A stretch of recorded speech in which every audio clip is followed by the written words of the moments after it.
വിദ്യ ഇറാനും അമേരിക്കയും ഇസ്രയേലും സംയുക്തമായിട്ടൊരു ആക്രമണം നടന്ന് ഫെബ്രുവരി 28-നായിരുന്നു ഒരു സംയുക്ത ആക്രമണം നടന്ന് ഇപ്പോൾ ഈ ഒരു യുദ്ധം ഇവിടം വരെ എത്തി നിൽക്കുന്നത്. വലിയ രീതിയിലുള്ള നാശനഷ്ടങ്ങൾ രാജ്യങ്ങൾക്കുണ്ടായിട്ടുണ്ട്. പലപ്പോഴും പലതവണയായിട്ട് ഇറാൻ തൻ്റെ രാജ്യത്തുണ്ടാവുന്ന കാര്യങ്ങളും മരണങ്ങളും അല്ലെങ്കിൽ നാശനഷ്ടങ്ങളും ഒക്കെ പുറത്ത് പറയാറുണ്ട്. എന്നാൽ ലോകത്തിന് മുന്നിൽ ഒരിക്കലും തല കുനിക്കാൻ ആഗ്രഹിക്കാതെ അല്ലെങ്കിൽ തങ്ങൾക്കുണ്ടായ നഷ്ടങ്ങൾ ഒരിക്കൽ പോലും ട്രംപ് വിളിച്ചു പറഞ്ഞിരുന്നില്ല. ഇപ്പോൾ അവരുടെ പാർലമെൻറ്റിൽ ഉയർന്ന ചോദ്യങ്ങൾ വളരെ നിർണായകമാണ്. കാരണം ഈ പറയുന്ന യുദ്ധത്തിൽ വലിയ രീതിയിലുള്ള ഒരു കണക്കുകൾ ഇപ്പോൾ മറച്ചു വയ്ക്കുന്ന രീതിയിലേക്ക് മാറുകയാണ്. അവിടെ ഈ സൈനികരെ കാണാതാകുന്നു, വലിയ രീതിയിലുള്ള നാശനഷ്ടങ്ങൾ ഉണ്ടാകുന്നു, അവിടുത്തെ മരണ റിപ്പോർട്ടുകൾ ഇതെല്ലാം മറച്ചു വെക്കുന്ന രീതിയിലാണ് ട്രംപ് നേരിടുന്ന ഒരു ചോദ്യം എന്ന് പറയുന്നത് അവിടുത്തെ പാർലമെൻറ്റിൽ. അപ്പോൾ ഇത്തരം നീക്കങ്ങൾ ട്രംപ് നടത്തുന്നത് ഈ ഒരു നാണക്കേട് മറയ്ക്കാൻ വേണ്ടിയിട്ടാണ്. എന്തുകൊണ്ടാണ് ട്രംപ് ഈ ഒരു കാര്യം മറച്ചു വെക്കുന്നത്? രേഷ്മ സൂചിപ്പിച്ചതുപോലെ തന്നെ ട്രംപ് പലപ്പോഴും പല കാര്യങ്ങളിൽ വ്യക്തതയില്ലാത്തൊരു വ്യക്തിയാണ്. ഒരു കാര്യം പറയുന്നു, മറ്റൊരു കാര്യം ചെയ്യുന്നു. യുദ്ധത്തിൻ്റെ കാര്യത്തിലേക്ക് വരുമ്പോൾ തന്നെ യുദ്ധവുമായി ബന്ധപ്പെട്ട് ഒരു സമാധാന ചർച്ചയ്ക്ക് വിളിക്കുന്നു. ആ സമാധാന ചർച്ചയുടെ മേശയിലിരുന്ന് യുദ്ധം ചർച്ച ചെയ്യപ്പെടുന്ന സമയത്ത് അപ്പുറത്ത് ആക്രമണം നടത്തുന്ന വ്യക്തിയാണ് ട്രംപ് എന്ന് പറയുന്നത്. അതായത് വാക്കിന് ഒരു വിലയും കൽപ്പിക്കാത്ത അല്ലെങ്കിൽ വാക്കിനൊരു വ്യവസ്ഥയും ഇല്ലാത്ത ഒരു മനുഷ്യനാണ് ട്രംപ് എന്ന് പറയുന്നത്. അപ്പോൾ അതുകൊണ്ട് തന്നെ ട്രംപ് പുറത്തുവിടുന്ന കണക്കുകൾ എത്രമാത്രം കൃത്യത ഉണ്ടാവുമെന്ന് നമുക്ക് ഊഹിക്കാവുന്നൊരു കാര്യമാണ്. ഇനി ചോദ്യത്തിലേക്ക് വരുമ്പോൾ എന്തുകൊണ്ടാണ് ട്രംപ് ഇത്തരം കണക്കുകളിൽ വ്യക്തതയില്ലാത്തത്? കഴിഞ്ഞ ദിവസങ്ങളിൽ വന്ന ഒരു റിപ്പോർട്ട് അനുസരിച്ച് യുദ്ധമുണ്ടായി ആദ്യം വന്ന റിപ്പോർട്ടിൽ ഏകദേശം ഒരു 300 പേരോളം മരിച്ചു എന്നാണ് ട്രംപുമായി ബന്ധപ്പെട്ട വൈറ്റ് ഹൗസിൽ നിന്നുണ്ടായ റിപ്പോർട്ട് പറയുന്നത്. പക്ഷേ ഇത് പിറ്റേം ഒരു മാസത്തിന് ശേഷം അല്ലെങ്കിൽ ഒരു സമയപരിധിക്ക് ശേഷം വന്ന അടുത്ത റിപ്പോർട്ടിൽ ഇത് 100-ൽ താഴെയായി ചുരുങ്ങിയിട്ടുണ്ടായിരുന്നു. അപ്പോൾ അതിൽ നിന്ന് തന്നെ വ്യക്തമാണ്. വരുന്ന ചോദ്യം ഇതാണ്: ഈ 300 എന്നുള്ളത് 100ആയി ചുരുങ്ങിയപ്പോൾ പേരുകൾ അപ്രത്യക്ഷമായതാണോ, അല്ലെങ്കിൽ ഈ വ്യക്തികൾ അങ്ങോട്ട് തിരിച്ചു വന്നതാണോ, മരിച്ചുപോയവരൊക്കെ തിരിച്ച് ജീവിച്ച് എഴുന്നേറ്റ് വന്നതാണോ, അതുകൊണ്ടാണോ ഈ 200 പേരെ കണക്കിൽ നിന്ന് മാറിപ്പോയത്? ഇനി അതൊന്നുമല്ല, ഇവരൊന്നും വേണ്ട എന്ന് ട്രംപ് അങ്ങ് തീരുമാനിച്ചതാണോ എന്ന ചോദ്യമാണ് ഇപ്പോൾ നിലനിൽക്കുന്നത്. അപ്പോൾ ഇത് തന്നെയാണ് പലപ്പോഴും സംഭവിച്ചിട്ടുണ്ടായിരുന്നത്. നമ്മൾ പല ന്യൂസും റിപ്പോർട്ട് ചെയ്യുന്ന സമയത്ത് ചില ആളുകൾ കമൻ്റായിട്ട് ചോദിക്കുമായിരുന്നു, എങ്ങനെയാണ് ഇത് അറിയാൻ പറ്റിയത്, അല്ലെങ്കിൽ എന്ത് കൃത്യതയാണ് ഇതിനുള്ളതെന്നൊക്കെ. അതിനുള്ള ഉത്തരം തന്നെയാണ് ഇപ്പോൾ ഈ വന്നുകൊണ്ടിരിക്കുന്ന പുതിയ റിപ്പോർട്ടുകൾ എന്ന് പറയുന്നത്. കാരണം ഇറാൻ അവിടെ ആക്രമിച്ചു അല്ലെങ്കിൽ അമേരിക്കയെ ആ രീതിയിൽ ആക്രമിച്ചു എന്നുള്ള ന്യൂസുകളൊക്കെ നമ്മൾ സംസാരിക്കുമ്പോൾ പലരും ചോദിക്കാറുണ്ട്, അങ്ങനെയല്ല, അമേരിക്ക അത് സമ്മതിച്ചിട്ടില്ലല്ലോ എന്ന്. അമേരിക്ക പലപ്പോഴും പല കാര്യങ്ങളും സമ്മതിക്കാറുണ്ടായിരുന്നില്ല. ഇപ്പോൾ അമേരിക്കയുടെ ഏറ്റവും വലിയ കപ്പൽ അല്ലെങ്കിൽ 5ാം കപ്പൽപ്പട നിന്ന് കത്തിയപ്പോൾ അപ്പോഴും പറഞ്ഞു സാങ്കേതിക തകരാറാണ്, സർക്യൂട്ടിൽ തീപിടുത്തം ഉണ്ടായതാണെന്ന് പറഞ്ഞു. പക്ഷേ അന്നും ഇതുപോലെ ഒട്ടനവധി സൈനികർ അതിനുള്ളിൽ മരിച്ചിട്ടുണ്ടായിരുന്നു. അല്ലെങ്കിൽ ഓടിക്കൊണ്ടിരുന്ന വിമാനത്തിന് തീ പിടിച്ചപ്പോൾ അപ്പോഴും പറഞ്ഞു ആ ഇന്ധനം നിറയ്ക്കുന്നതിനിടയ്ക്ക് തീ പടർന്നു പിടിച്ചതാണ് എന്ന് പറഞ്ഞു. അപ്പോഴൊന്നും അമേരിക്ക ഒരിക്കൽ പോലും പറഞ്ഞിട്ടില്ല ആ 5ാം കപ്പൽപ്പടയ്ക്ക് നേരെ ഇറാൻ ആക്രമണം നടത്തിയതാണ് എന്ന് അമേരിക്ക സമ്മതിച്ചിട്ടില്ല. അവിടെ നിന്ന് കാണാതായ സൈനികർക്ക് എന്ത് പറ്റിയെന്ന് അമേരിക്ക ഒരിക്കലും പറഞ്ഞിട്ടില്ല. അവരുടെ പേരുകൾ ഒരു കണക്കിലും വന്നിട്ടില്ല. നേരത്തെ പറഞ്ഞതുപോലെ തന്നെ ഈ വിമാനത്തിന് തീപിടുത്തം ഉണ്ടായപ്പോഴും ഇന്ധനം നിറച്ചപ്പോൾ വന്ന തീപിടുത്തമായിട്ടാണ് കണക്കാക്കപ്പെട്ടത്. അവിടെയും എത്ര പേര് മരിച്ചുവെന്നും എന്ത് സംഭവിച്ചുവെന്നും എങ്ങനെയാണ് ഇറാൻ ആക്രമിച്ചതാണ് അല്ല എന്ന് തന്നെയാണ് അന്നും അമേരിക്ക പറഞ്ഞത്. പക്ഷേ അതിനുശേഷം വന്ന വാർത്തകളിൽ നിന്നും വ്യക്തമായ കാര്യമാണ് 5ാം കപ്പൽപ്പടയെ ആക്രമിച്ചതും ഇറാൻ തന്നെയായിരുന്നു. അതിനുശേഷം വിമാനത്തിന് നേരെയുണ്ടായ ആക്രമണവും ഇറാന്റെ പദ്ധതി തന്നെയായിരുന്നു എന്നുള്ളത്. കാരണം ഇറാന് കൃത്യമായിട്ടുള്ള നമ്മൾ കഴിഞ്ഞ ദിവസങ്ങളിലൊക്കെ വാർത്തകളിൽ പറഞ്ഞതാണ്, ചൈനയുടെ ഒരു ചാര ഉപഗ്രഹം ഇറാൻ സ്വന്തമാക്കിയിട്ടുണ്ട്. അതുകൊണ്ട് തന്നെ അമേരിക്കൻ സൈന്യത്തിന്റെ താവളങ്ങൾ അവരെങ്ങോട്ട് മൂവ് ചെയ്യുന്നു, എങ്ങോട്ടാണ് പുതിയ മിസൈൽ ലോഞ്ചറുകൾ നീക്കുന്നത് തുടങ്ങിയ കാര്യങ്ങളെല്ലാം കൃത്യമായി അറിയാൻ ഇറാന് സാധിക്കുന്നുണ്ട്. അപ്പോൾ ആ ഒരു സമയം എടുത്തു കഴിഞ്ഞാൽ തന്നെ ആദ്യത്തെ കുറച്ച് നാളുകൾ ഇറാൻ യുദ്ധം തുടങ്ങിയ സമയത്ത് ഇറാന്റെ ആക്രമണങ്ങൾ പലപ്പോഴും ദിശ തെറ്റിപ്പോയിട്ടുണ്ടായിരുന്നു. പക്ഷെ അതിനുശേഷം കൃത്യമായ സ്ഥലങ്ങളിലാണ് ഇറാൻ ആക്രമിക്കാൻ തുടങ്ങിയത്. അമേരിക്കയുടെ അതുപോലെ ലക്ഷങ്ങളോ കോടികളോ മില്യൺ വിലയുള്ളതോ ഒന്നുമുള്ള ആയുധങ്ങളായിരുന്നില്ല ഇറാന്റെ പക്കലുള്ളത്. പക്ഷെ അയക്കുന്ന ആയുധങ്ങൾ കൃത്യമായ സ്ഥലത്ത് ചെന്ന് വീഴുന്നു, പൊട്ടുന്നു, നാശനഷ്ടം ഉണ്ടാക്കുന്നു. ആ ഒരു രീതിയിലേക്ക് മാറിയപ്പോഴും അമേരിക്ക അതിനൊക്കെ പലപ്പോഴും സാങ്കേതിക തകരാറ്, അല്ലെങ്കിൽ നേരത്തെ പറഞ്ഞതുപോലെ സൂര്യന്റെ പ്രകാശത്തിൽ നിന്നുള്ള തീ ആളിക്കത്തിയത് തുടങ്ങിയ കാര്യങ്ങളൊക്കെയാണ് അമേരിക്ക പറഞ്ഞു പൊലിപ്പിച്ചിരുന്നത്. പക്ഷേ എന്ത് തന്നെ ആയാലും നഷ്ടപ്പെട്ടു പോയ സൈനികരുടെ കുടുംബാംഗങ്ങൾ എന്ന് പറയുന്നത് ഒരിക്കലും അവർ വെറുതെ ഇരിക്കില്ല. നമ്മളുടെ കുടുംബത്തിൽ ഒരാൾ നഷ്ടപ്പെട്ടു കഴിഞ്ഞാൽ നമ്മൾ വെറുതെ ഇരിക്കും. അവരൊക്കെ അതുമായി ബന്ധപ്പെട്ട കണക്കുകൾ ആവശ്യപ്പെടാൻ തുടങ്ങി. അവരുടെ കുടുംബത്തിലെ അവരുടെ അംഗം എവിടെ, കുടുംബാംഗം എവിടെ എന്നല്ലെങ്കിൽ അവർ രാജ്യത്തിനായി സേവനം അനുഷ്ഠിക്കാൻ ഇറങ്ങി പുറപ്പെട്ട അവരുടെ ജീവൻ ഓരോ കുടുംബത്തിലെയും ഓരോരുത്തരുടെയും ജീവനായ വ്യക്തികളാണ് ഇപ്പോൾ നഷ്ടപ്പെട്ടു പോയിരിക്കുന്നത്, അല്ലെങ്കിൽ അംഗവൈകല്യം സംഭവിച്ചിരിക്കുന്നത്, ഗുരുതരമായ പരിക്കേറ്റിരിക്കുന്നവരൊക്കെ. അപ്പോൾ അതുകൊണ്ട് അവർ അന്വേഷിച്ചു തുടങ്ങി ഇവർക്ക് എന്ത് സംഭവിച്ചു. ഈ ഒരു അന്വേഷണം അമേരിക്കയുടെ ഉള്ളിൽ നിന്ന് തന്നെ വന്നപ്പോഴാണ് അമേരിക്കൻ പ്രസിഡന്റ് പെട്ടിരിക്കുന്ന വ്യക്തമായിരിക്കുന്നത്. കാരണം അമേരിക്കയ്ക്ക് ഇത്ര നാളും പറഞ്ഞ കണക്കുകളിൽ അമേരിക്ക വെറുതെ കണക്കുകൾ പറയാൻ മാത്രമായിരുന്നു, അല്ലെങ്കിൽ കൃത്യമായ കണക്കുകൾ പറയാൻ അമേരിക്കയുടെ കമാൻഡർമാർക്ക് നിർദ്ദേശം ഉണ്ടായിരുന്നില്ല. അവർ എവിടെയോ, നമ്മൾ പലപ്പോഴും പറഞ്ഞിട്ടുള്ള ഒരു കാര്യമാണ്, പാശ്ചാത്യ മാധ്യമങ്ങൾ കൃത്യമായ കാര്യങ്ങളല്ല പുറത്തുവിടുന്നത്, അവർ സെൻസർ ചെയ്ത വാർത്തകൾ മാത്രമാണ് പുറത്തുവിടുന്നതെന്ന് പലപ്പോഴും പറഞ്ഞിട്ടുണ്ടായിരുന്നു. ഇതെല്ലാം സത്യമാണ് എന്ന് ഇപ്പൊ അമേരിക്കയുടെ ഉള്ളിൽ നിന്ന് തന്നെ വരുന്ന കാര്യങ്ങളാണ്. ഇപ്പൊ അമേരിക്കയുടെ പാർലമെന്റിൽ നടക്കുന്ന സംഭവങ്ങളെ കുറിച്ചാണ് നമ്മളിപ്പോൾ ചർച്ച ചെയ്യുന്നത്. അവിടെയാണ് ചോദ്യം ഉന്നയിച്ചിരിക്കുന്നത്. കൃത്യമായ കണക്കുകൾ എന്തുകൊണ്ട് അമേരിക്കൻ പ്രസിഡന്റ് പുറത്തുവിടുന്നില്ല എന്ന ചോദ്യം അമേരിക്കയ്ക്കുള്ളിൽ നിന്ന് തന്നെ വന്നപ്പോഴാണ് ഇതെല്ലാം വാസ്തവമായിരുന്നു എന്ന് ഒരു വിഭാഗം ജനങ്ങൾ, വിശ്വസിക്കാതിരുന്നവർ പോലും വിശ്വസിച്ചു തുടങ്ങിയിരിക്കുന്നത്. കാരണം അമേരിക്കയ്ക്ക് കനത്ത നാശനഷ്ടം ഉണ്ടായിട്ടുണ്ട്. അമേരിക്ക ഒരിക്കലും കരുതിയില്ല ഇറാനെ പോലൊരു രാജ്യം ഇത്ര വലിയ രീതിയിൽ പ്രതിരോധിക്കുമെന്നൊന്നും അമേരിക്ക കരുതിയിട്ടുണ്ടായിരുന്നില്ല. തുടക്കത്തിൽ നമ്മൾ പലപ്പോഴും പറഞ്ഞിട്ടുള്ള പോലെ തന്നെ 4 ദിവസം അല്ലെങ്കിൽ 1 മാസം കൊണ്ടൊക്കെ ഇറാനെ പൂട്ടിക്കെട്ടി അമേരിക്ക തിരിച്ച് വിജയശ്രീ ലാളിതരായി തിരിച്ചെത്തുമെന്നൊക്കെയാണ് കരുതിയിരുന്നത്. പക്ഷെ അവിടെയൊക്കെ അമേരിക്കയ്ക്ക് തെറ്റിപ്പോയി. വിജയശ്രീ ലാളിതരെന്ന് മാത്രം ആയില്ല എന്ന് മാത്രമല്ല, അമേരിക്ക ഉദ്ദേശിച്ച ഒരു കാര്യവും നടന്നില്ല. ഇറാന്റെ യുറാനിയം സമ്പുഷ്ടീകരണത്തെ തൊടാൻ പോലും സാധിച്ചിട്ടില്ല. ഇറാന്റെ മിസൈൽ ശേഖരത്തിന് അത് എവിടെയെന്ന് പോലും കണ്ടുപിടിക്കാൻ അമേരിക്കയ്ക്ക് സാധിച്ചിട്ടില്ല. ഭൂഗർഭ മിസൈലുകൾ എത്രമാത്രം ഉണ്ട് എന്ന് കണ്ടുപിടിക്കാനും അമേരിക്കയ്ക്ക് സാധിച്ചിട്ടില്ല. ഇറാൻ തൊടുത്തുവിട്ടത് മുഴുവനും ഇറാന്റെ കയ്യിലുള്ള സാമ്പിളുകൾ മാത്രമാണ്. അത്യാവശ്യം വില കുറഞ്ഞ കുറച്ച് സാധനങ്ങൾ മാത്രമാണ് ഇറാൻ തൊടുത്തുവിട്ടിരിക്കുന്നത്. ഇറാന്റെ കയ്യിലുള്ളത് ഇനിയാണ് യഥാർത്ഥത്തിലുള്ള ഇറാന്റെ ശേഖരം അമേരിക്ക കാണാൻ പോകുന്നത്.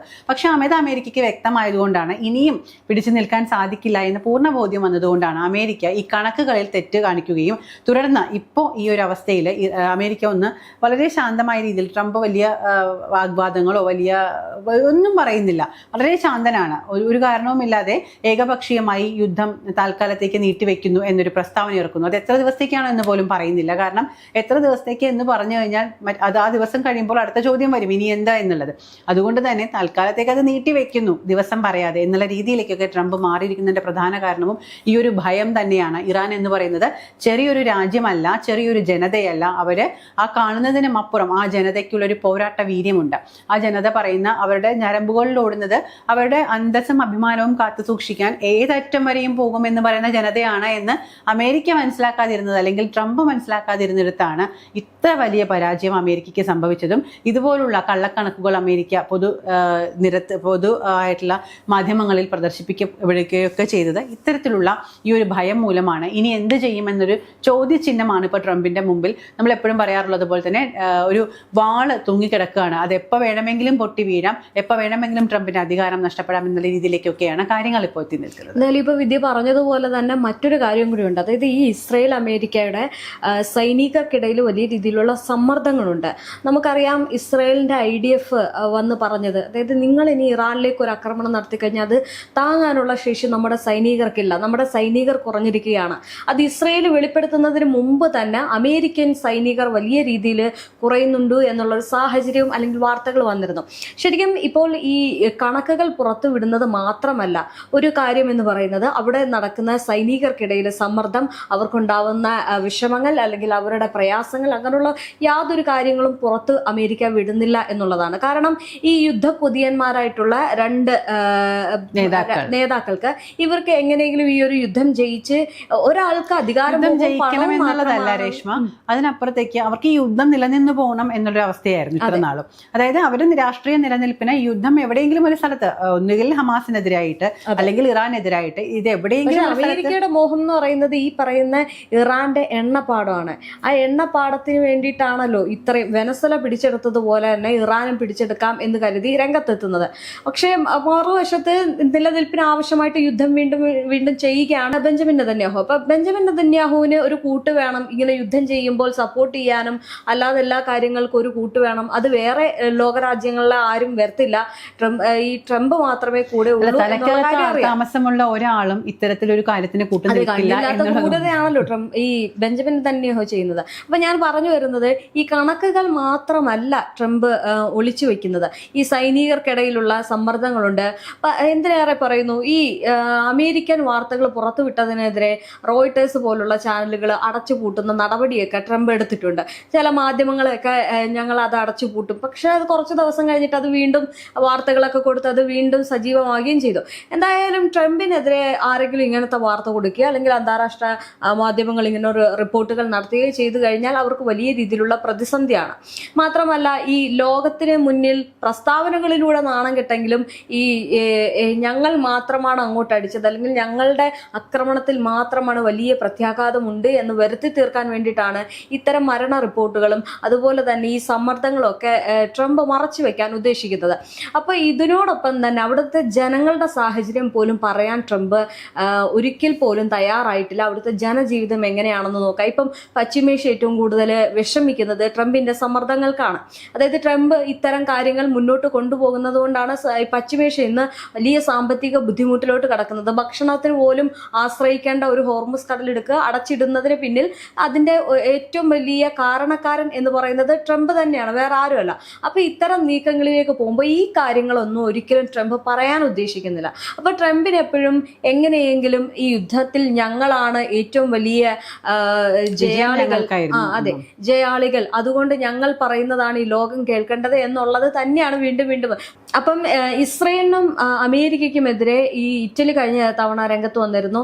മാത്രമല്ല അതോടൊപ്പം തന്നെ ഇപ്പൊ യൂറോപ്യൻ യൂണിയൻ ഈ അമേരിക്കയുമായിട്ടുള്ള കരാറുകളൊക്കെ ഉടനടി മാറ്റും, അല്ലെങ്കിൽ ഞങ്ങൾ ഈ ചൈനീസ് മായിട്ടുള്ള ഒരു കരാറിലേക്ക് പോകും, അല്ലെങ്കിൽ എണ്ണ അവിടെ നിന്ന് വാങ്ങിക്കുന്ന രീതിയിലേക്ക് മാറും.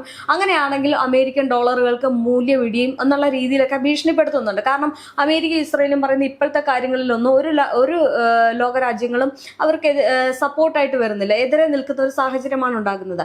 അപ്പം ഒന്ന് ആലോചിച്ച് നോക്കിക്കുക, ലോകരാജ്യങ്ങൾ സപ്പോർട്ട് ചെയ്തില്ലെങ്കിൽ പോലും സ്വന്തം ജനം അങ്ങനെയല്ലല്ലോ. പക്ഷെ സ്വന്തം ജനം എന്ന് പറയുന്നത് ഇവർക്കെതിരെ മാറുകയാണ്. കാരണം അവിടുത്തെ ജനങ്ങളുടെ അവസ്ഥ പോലും മനസ്സിലാക്കാനോ അല്ലെങ്കിൽ അവിടുത്തെ ജനങ്ങൾക്ക് വേണ്ടിയ ആവശ്യങ്ങൾക്ക് ഒപ്പം ഈ ട്രംപ് നിൽക്കുന്നില്ല എന്നുള്ളതാണ്.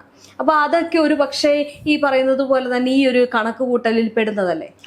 തീർച്ചയായും അത് ഈ പറഞ്ഞ പോലെ തന്നെ സാധാരണ ഒരു സൈനികൻ എന്ന് പറയുമ്പോൾ നമ്മളെല്ലാവരെയും മനസ്സിലേക്ക് വരുന്നത് എന്താണ്? നമ്മുടെ രാജ്യത്തെ കാക്കാനായി ജീവൻ ബലി അർപ്പിക്കാൻ തയ്യാറായി നിൽക്കുന്ന മനുഷ്യരെയാണ് നമ്മൾ സൈനികരെന്ന് പറയുന്നത്. ഏറ്റവും അധികം ബഹുമാനത്തോടു കൂടി കാണേണ്ട ഒരു വ്യക്തിയാണ് ഒരു സൈനികൻ, ഒരു പട്ടാളക്കാരൻ എന്ന് പറയുന്നത്. നമ്മുടെ ഇന്ത്യ മഹാരാജ്യത്ത് ഏറ്റവും അധികം നമ്മൾ ബഹുമാനിക്കുന്നത് നമ്മുടെ സൈനികരായിരിക്കും. ചില വീഡിയോ നമ്മൾ കണ്ടിട്ടുണ്ട് സൈനികരുടെ കാല് തൊട്ട് വന്ദിക്കുന്നത്. അപ്പോൾ അത്തരത്തിൽ അങ്ങനെ അത്രയും പ്രാധാന്യമുള്ള വ്യക്തികളെ ഒന്നുമല്ല അവർ മരിച്ച ഒരു കണക്ക് പോലും പുറത്തുവിടാതെ അവർ ഈ ഭൂമിയിൽ ജീവിച്ചിട്ടില്ല എന്ന രീതിയിലേക്ക് മാറ്റാൻ സാധിക്കുന്നുവെങ്കിൽ അത് ട്രംപിന്റെ അത്രയും ക്രൂരമായ ഒരു മനോഭാവം തന്നെയാണ് കാണിക്കുന്നത്. രാഷ്ട്രീയമായ ഒരു നിലനിൽപ്പിന് വേണ്ടി ഒരു മനുഷ്യന്റെ ജീവൻ, സാധാരണക്കാരായ ഒരു വ്യക്തിയുടെ ജീവൻ അതിന് പോലും നമ്മൾ വില കൽപ്പിക്കുമ്പോൾ നമ്മളുടെ രാജ്യം കാക്കാൻ ഇറങ്ങി പുറപ്പെട്ട ഒരു സൈനികന്റെ ജീവന് അല്ലെങ്കിൽ അദ്ദേഹത്തിന്റെ മരണത്തിന് ഒരു വില കൽപ്പിക്കുന്നില്ല, അദ്ദേഹത്തിന്റെ ഏറ്റിരിക്കുന്ന പരിക്കുകൾക്ക് ഒരു വില കൽപ്പിക്കുന്നില്ല. അദ്ദേഹം എന്തിനാണ് അത് ചെയ്തതെന്ന് ചോദിച്ചാൽ ഒന്നുമല്ലാത്തൊരവസ്ഥയിലായി പോയി. ഒരു പരിക്കേറ്റു അല്ലെങ്കിൽ ഒരു ജീവൻ നഷ്ടപ്പെട്ടു, എന്തിനാണ് അറിയില്ല. അദ്ദേഹം ജീവിച്ചിരുന്നോ അതുപോലും കണക്കിലില്ല, അദ്ദേഹം മരിച്ചിട്ടുണ്ടോ അതും അറിയില്ല. ആ ഒരു അവസ്ഥയിലേക്കൊക്കെ കാര്യങ്ങൾ കൊണ്ടെത്തിക്കാൻ ട്രംപിന് സാധിച്ചിട്ടുണ്ട്. അപ്പോൾ പിന്നെ ട്രംപിനെ സംബന്ധിച്ച് ഹോർമുസ് കടലിടുക്കിന്റെ കാര്യം പറഞ്ഞതുപോലെ ഹോർമുസ് കടലിടുക്കിൽ അവിടെ നിന്ന് ഇനി കപ്പലുകളൊന്നും കടത്തിവിടില്ല എന്നൊരു നയം സ്വീകരിക്കുന്നു. പക്ഷെ ഇറാൻ സുഖമായിട്ട് 26 എണ്ണക്കപ്പലുകളെ ആ വഴി കൊണ്ടുപോകുന്നു. അപ്പോൾ ട്രംപ് ഇതിനു മുൻപ് പറഞ്ഞിട്ടുണ്ടോ? എബ്രഹാം ലിങ്കൻ കൊണ്ട് അവിടെ നങ്കൂരമിടുന്നു. പക്ഷെ എന്ത് സംഭവിച്ചു? കുറച്ച് ദിവസം കഴിഞ്ഞപ്പോൾ അതിനെ എടുത്തുകൊണ്ട് പോകേണ്ടി വരുന്നു. എന്തൊക്കെ ട്രംപ് പറഞ്ഞിട്ടുണ്ടോ അതിനെല്ലാം എതിരായി അറബ് രാജ്യങ്ങളെ സംരക്ഷിക്കാനായി അവിടെ സൈനിക താവളങ്ങൾ സ്ഥാപിക്കുന്നു. കുറച്ച് ദിവസം കഴിഞ്ഞപ്പോൾ ആ സൈനികരെ എല്ലാവരെയും അവിടെ നിന്നും മാറ്റുന്നു. അപ്പോൾ എന്തൊക്കെ ട്രംപ് പ്രഹസനങ്ങൾ നടത്തിയിട്ടുണ്ടോ ആ പ്രഹസനങ്ങളെല്ലാം വെള്ളത്തിൽ വരച്ച വര പോലെ അങ്ങ് ഇല്ലാതായി പോയിരിക്കുകയാണ്. അപ്പോൾ ട്രംപിന്റെ നിലനിൽപ്പ് തന്നെ ഭീഷണിയിലായിരിക്കുകയാണ്. ട്രംപിന്റെ രാഷ്ട്രീയ ഭാവി എന്താവുമെന്നറിയില്ല. ട്രംപിന് എത്ര പേര് ഇനി അനുകൂലിക്കുമെന്നറിയില്ല. ഇപ്പോൾ ഉള്ള ഭൂരിപക്ഷം പോലും ട്രംപിന് ഇനി തുടരാൻ പറ്റുമോ എന്നറിയില്ല. ഒരു കാരണവശാലും എന്തിനാണ് ഈ യുദ്ധം തുടങ്ങിയത് അതിന്റെ നേരെ റിവേഴ്സ് ആയിട്ടുള്ളൊരു കർമ്മ എന്ന് പറയുന്ന ഒരു സാധനം ഉണ്ടല്ലോ. അപ്പോൾ അത് കൃത്യമായി ട്രംപിന് ഏറ്റു എന്ന് പറയുന്നതായിരിക്കും ഏറ്റവും ഭംഗിയുള്ള കാര്യം. അതായത് ലോക സമാധാനത്തിന് വേണ്ടിയാണ് എന്ന് പറഞ്ഞ് സാധാരണക്കാരായ ഒരു ജനതയ്ക്ക് മേൽ ഉപരോധങ്ങൾ അടിച്ചേൽപ്പിക്കുന്നു, അവരുടെ ജീവന് ഭീഷണി ഉണ്ടാക്കുന്നു, അവരുടെ ജീവൻ ഒരു ദാക്ഷിണ്യവുമില്ലാതെ നഷ്ടപ്പെടുത്തുന്നു. അതെല്ലാം ഇറാൻ കൃത്യമായി കണക്കുകൾ പുറത്തുവിടുകയും ചെയ്യുന്നുണ്ട്. തങ്ങൾ എത്ര പേര് മരിച്ചു, എത്ര പേർക്ക് പരിക്കേറ്റു എന്ന കണക്കുകൾ ഇറാൻ കൃത്യമായി പറയുന്നുമുണ്ട്. അത്തരത്തിലൊരു രാജ്യത്തിനെ കടുത്ത പ്രതിസന്ധിയിലാക്കാൻ ശ്രമിക്കുന്നു, അവരെ ഇല്ലാതാക്കാൻ ശ്രമിക്കുന്നു. പക്ഷെ എന്ത് സംഭവിച്ചു? ഒടുവിൽ ഇതെല്ലാം ഒരു ബൂമറാങ് പോലെ തിരിച്ചു വരുന്നു. സ്വന്തം ജനത ഇറാനെതിരെ ഇറാന്റെ ഉള്ളിൽ ആഭ്യന്തര കലാപം ഉണ്ടാക്കാൻ ശ്രമിച്ച അമേരിക്കയ്ക്ക് ഇപ്പോൾ സ്വന്തം രാജ്യത്തെ ജനതയ്ക്ക് മുന്നിൽ പിടിച്ചു നിൽക്കാൻ കഴിയാത്ത രീതിയിലേക്ക് ട്രംപ് മാറിയിരിക്കുന്നു. അവിടെ ചോദ്യം ചെയ്യപ്പെടുന്നു, പാർലമെന്റിൽ ചോദ്യങ്ങൾ ഉന്നയിക്കുന്നു. മറുപടി ഇല്ലാത്ത വിധം ട്രംപ് മാധ്യമങ്ങളുടെ വായടപ്പിക്കാൻ ട്രംപിന് കഴിഞ്ഞേക്കാം, അവരെ നിരോധിക്കാൻ സാധിച്ചേക്കാം, അവർക്ക് ഏതെങ്കിലും തരത്തിലുള്ള അവരെ ഡീബാർ ചെയ്യാൻ സാധിച്ചേക്കാം. പക്ഷേ അതിനൊക്കെ അപ്പുറത്തേക്ക് സ്വന്തം പാർലമെന്റിനുള്ളിൽ ചോദിക്കുന്ന ചോദ്യങ്ങൾക്ക് മറുപടി പറയാൻ മറുപടി പറയാതിരിക്കാൻ ട്രംപിന് ഒരു നിവർത്തിയുമില്ല. അവിടെ ട്രംപ് മറുപടി പറയേണ്ടി തന്നെ വരും. പക്ഷെ ആ അവസ്ഥയിലും ട്രംപ് മൗനം പാലിക്കുകയാണ്. ട്രംപിന് മറുപടി ഇല്ലാത്തൊരവസ്ഥയിലേക്ക് എത്തിച്ചേർന്നിരിക്കുന്നു. ഇനി എന്ത് എന്നത് ട്രംപിന് പോലും തീരുമാനിക്കാൻ പറ്റാത്ത അവസ്ഥയിലേക്ക് എത്തി നിൽക്കുന്നു. ഇവിടെയാണ് ഇറാൻ പറഞ്ഞ കാര്യം ഒന്നുകൂടി എടുത്തു പറയേണ്ടത്. യുദ്ധം തുടങ്ങാൻ നിങ്ങൾക്ക് സാധിച്ചേക്കാം, പക്ഷെ അതെങ്ങനെ എപ്പോൾ അവസാനിപ്പിക്കണമെന്ന് ഞങ്ങൾ തീരുമാനിക്കും എന്ന രീതിയിലേക്ക് ഇറാൻ ആ പറഞ്ഞ വാക്കുകൾ പരിപൂർണമായി സത്യമാകാൻ പോകുന്ന അവസ്ഥയിലേക്ക് കാര്യങ്ങൾ മാറിമറിയുന്നു. ഇനി ഇറാൻ തീരുമാനിക്കണം യുദ്ധം അവസാനിപ്പിക്കാം എന്ന്. ഇറാൻ തീരുമാനിക്കാതെ അമേരിക്കയിൽ പ്രസിഡന്റായിരിക്കാൻ ട്രംപിന് കഴിയുമോ എന്നുള്ളത് ഒരു ചോദ്യചിഹ്നമായി നിലനിൽക്കുകയാണ്.